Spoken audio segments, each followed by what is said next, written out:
안녕하세요. 검기업 문제집으로 인사드립니다. 오늘은 의료관계 법규중 의료법에서부터 시작하겠습니다. 페이지는 102쪽입니다.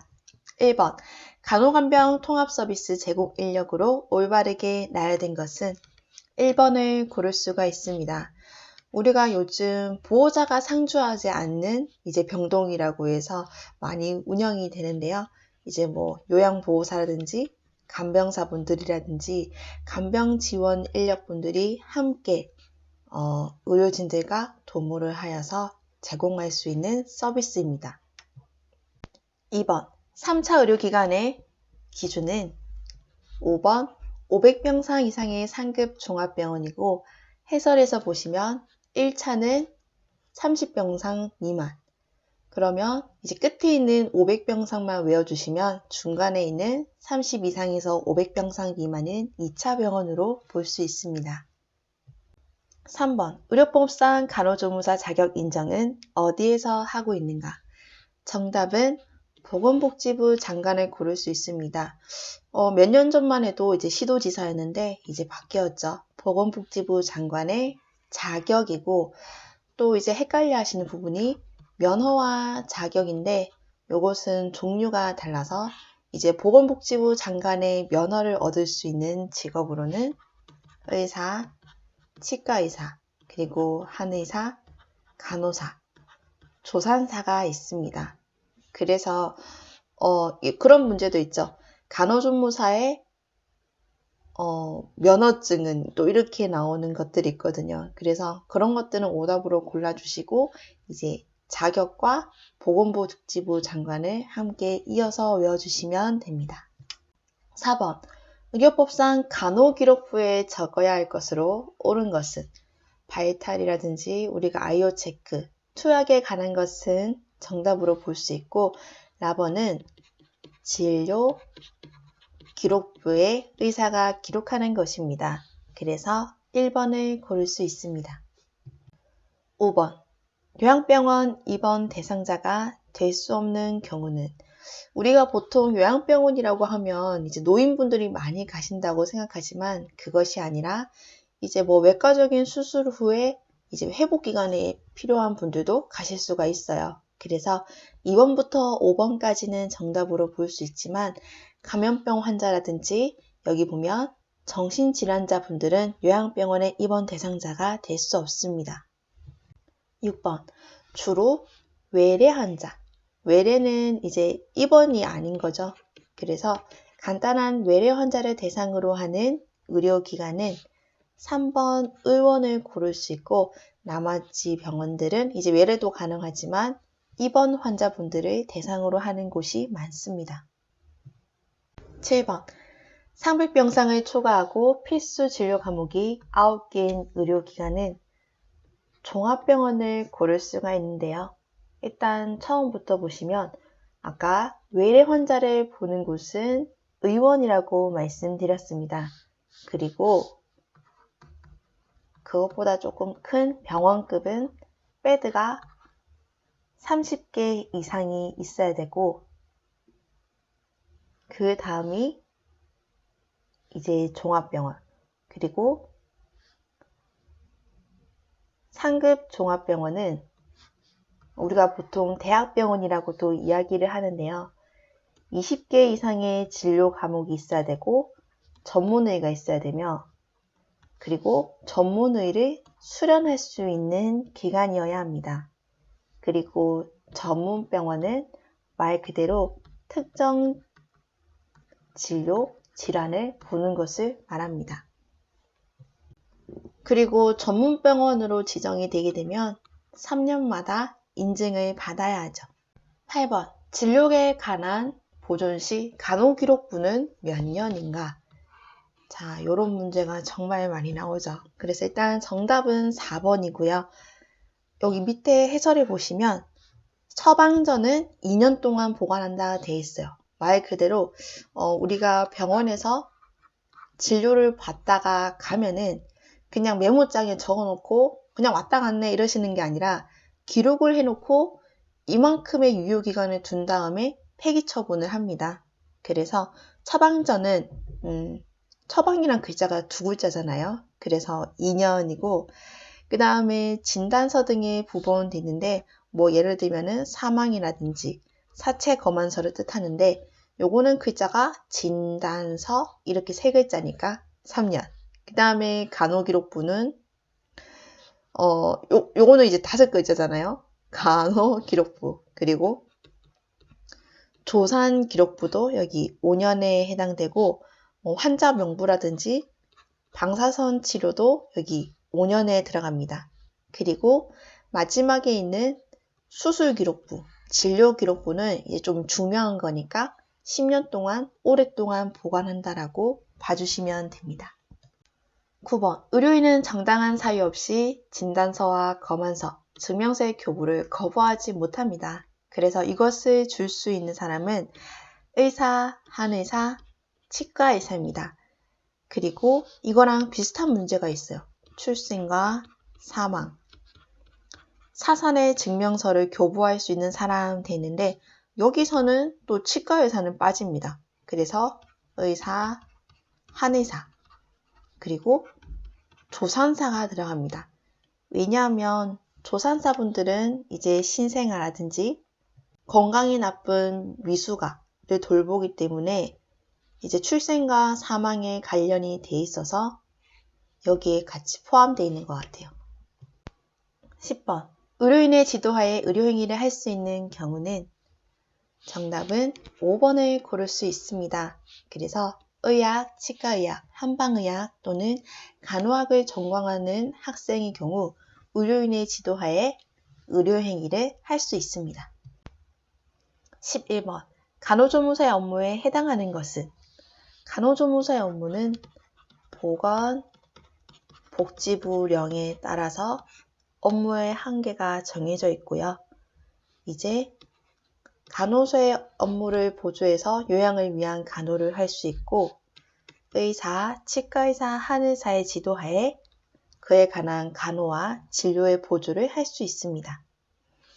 2번 같은 경우에는 조산사에 해당되고 의료와 보건지도는 간호사, 치석제고는 치위생사, 그 다음에 환자의 간호 요구에 따른 간호 판단을 하는 것은 간호사입니다. 자, 이제 104쪽에 정신건강 증진 및 정신질환자 복지 서비스 지원에 관한 법률을 보겠습니다. 1번, 의료기관 장이 사람에 대한 치료와 재활, 사회 적응에 도움이 된다라고 생각이 될 때 그를 고려하여 작업을 시킬 때의 내용으로 올바른 것은 1번에 보시면 본인의 신청이나 동의가 있어야 됩니다.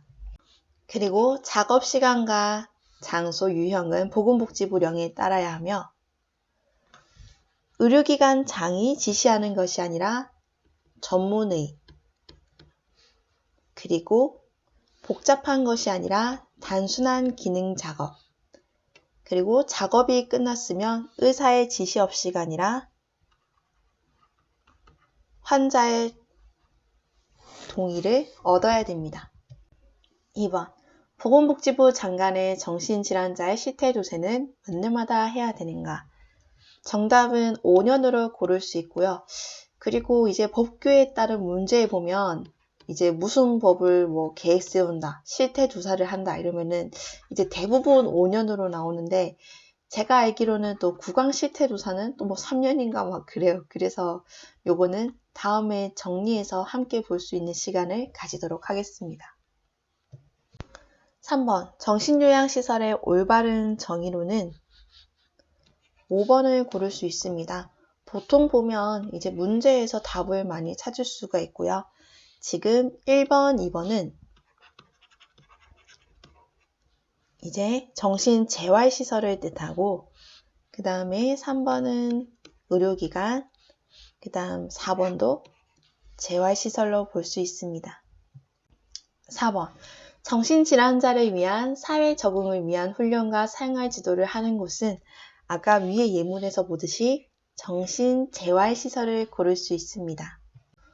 옛날에 제가 실습을 할 때 그런 데를 봤어요. 이제 그 센터인데 위쪽에는 이제 정신질환자분들이 단체 치료, 생활 지도를 받으시면서 이제 3층에는 또 숙소가 있고요. 그리고 1층에는 카페가 있었는데 이제 낮에는 여기 오셔가지고 바리스타로서 일을 하셨습니다.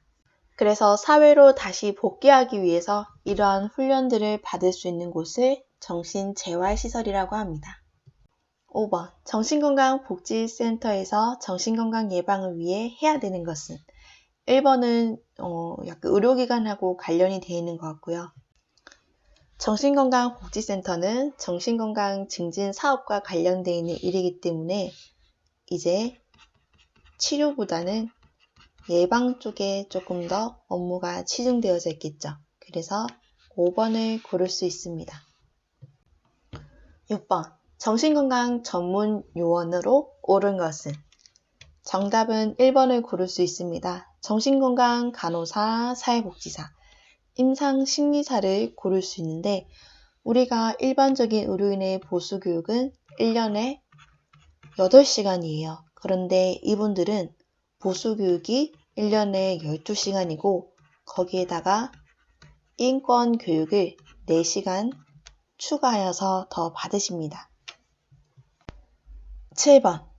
입원을 하거나 정신건강증진시설을 이용하는 정신질환자에게 치료 또는 재활의 목적이 아닌 노동을 강요하였을 때는 3년 이하의 징역 또는 3천만 원 이하의 벌금에 처해질 수 있습니다.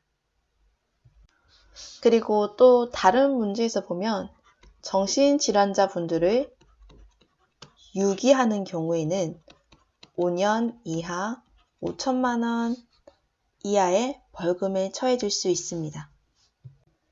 8번. 정신의료기관자가 원장님이 자의 입원한 사람. 자의 입원이 무슨 뜻이냐면 스스로 입원한 사람들이에요. 그래서 스스로 입원한 사람들한테는 2개월에 한 번씩 퇴원의 의사가 있는지 확인을 해야 됩니다. 네, 그리고 조금 추가적으로 알려드리고 싶은 부분이 있어서 적어보았습니다.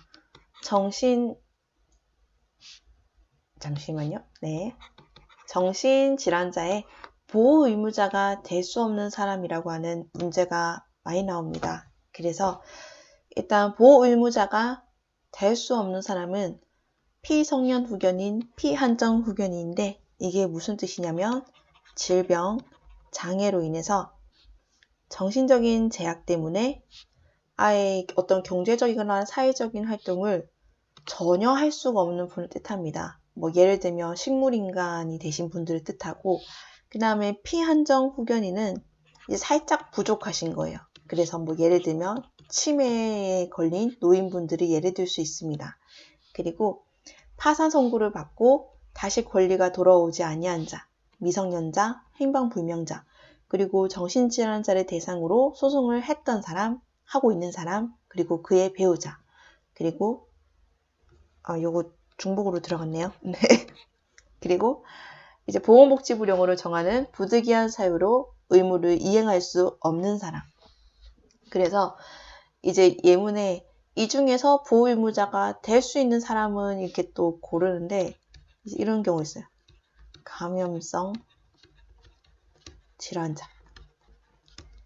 또 몸이 감염됐으니까 아프니까 보호의무자가 될 수 없을 것 같은데 이렇게 생각하시는데 일단 이 법조항 안에 들어가 있지 않으면 해당이 안 되어서 감염성 질환자 분들 같은 경우에는 사유만 맞다고 하면 보호의무자가 될 수 있죠. 네, 오늘은 결핵 예방법까지 보겠습니다. 그래서 1번, 결핵 환자의 정의로 가장 적절한 것은 4번을 고를 수 있습니다. 그래서 결핵균 검사, 객담 검사를 했을 때 양성이 되었을 경우 이거는 활동성 결핵이기 때문에 결핵 환자로 판정 지을 수 있습니다. 그리고 이제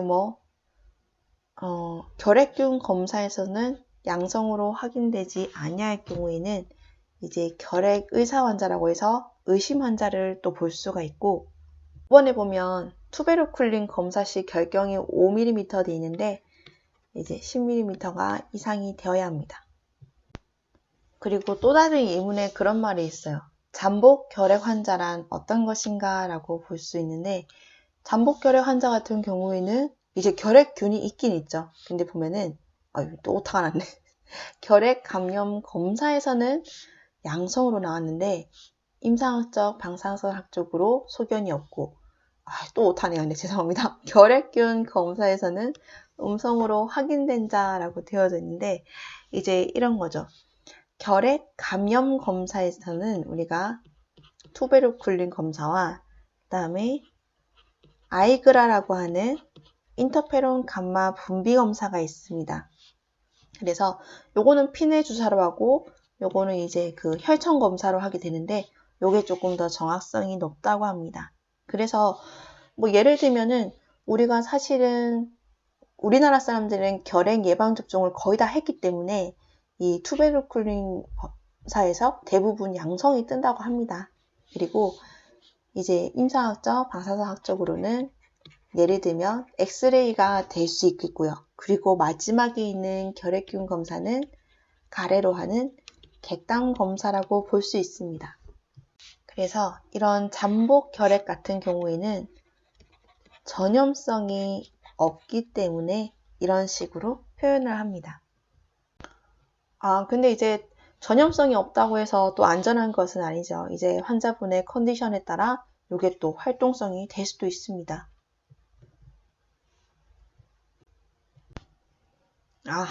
여기 설명이 나와 있네요. 죄송합니다. 제가 저걸 왜 적었을까요? 네, 그래서 다시 보면 아까 제가 보기 2번에 결핵 의사 환자가 있다고 말씀을 드렸는데, 이제 거기에 이어져서 조금 세부적으로 나왔습니다. 그래서 이제 뭐 예를 들면은 엑스레이 검사를 했는데 약간 폐에 뭐 음영이 있어서 의심이 되지만 각 객당 검사를 했더니 이제 균이 없는 거예요. 그래서 이러한 사람들은 결핵이 의심되는 의사 환자라고 표현을 합니다. 3번. 시의원에서 40대 남성이 결핵으로 진단되었다. 이럴 때 누구에게 신고하는가 되어져 있는데, 우리가 결핵 같은 경우에는 2급 감염병이죠. 그리고 2급 감염병은 신고, 격리 24시간 이내에 이루어져야 되기 때문에 관할 보건소장에게 신고를 합니다. 네, 같은 문제입니다. 결핵은 2급 감염병이고 2급 감염병은 이제 24시간 이내 신고, 격리이고, 신고는 이제 관할 보건소장에게 합니다. 갑자기 사체가 나오니까 생각나는 건데요. 우리가 의료법 중에 변사체를 발견 시 되는데, 변사체는 뜻밖의 사고로 죽거나 어떤 범죄로 인해 죽음을 맞이했을 것 같은 그런 시체를 뜻합니다. 그래서 변사체를 발견 시에는 의료인은 경찰, 서장한테 신고를 합니다. 5번. 결핵 환자에 대해서 가족방문을 실시하여 보건교육을 할 수 있는 사람은 보건소장이 지시를 할 수 있습니다. 6번. 전염성 결핵 환자의 최근 접촉자 관리로 알맞은 것은? 그러니까 환자가 아니라 이제 뭐 환자랑 같이 사는 사람, 직장 동료분들 같은 경우에는 단체로 결핵 검진을 실시해야 합니다. 나머지 1, 3, 4, 5번은 환자에게 해당되는 내용입니다. 7번. 결핵 관리 업무에 종사하던 자가 환자의 비밀을 누설하게 되었을 때는 3천만 원 이하의 징역 또는 3천만 원 이하의 벌금을 처할 수 있는데, 저는 이걸 이렇게 생각했어요. 이렇게 사람이 있으면 입이 삐죽 나와서 막 사람들한테 소문을 내는 거야. 그러니까 이게 입 모양이 3자니까 3년 이하의 징역 또는 3천만 원 이하의 벌금인데, 이게 또 의료법이랑 똑같습니다. 의료법에 보면은 이제 결핵관리 업무 종사자라는 글자보다 이제 의료행위를 하면서 알게 된 사람들에 대한 정보를 누설하게 되었을 때는 똑같이 3년 이하의 징역 또는 3천만 원 이하의 벌금에 처해집니다. 8번. 의료기관에서 근무하는 간호조무사는 결핵검사를 매년 받아야 합니다. 네, 오늘 법규 수업은 여기까지고요. 어떤 분들은 법규가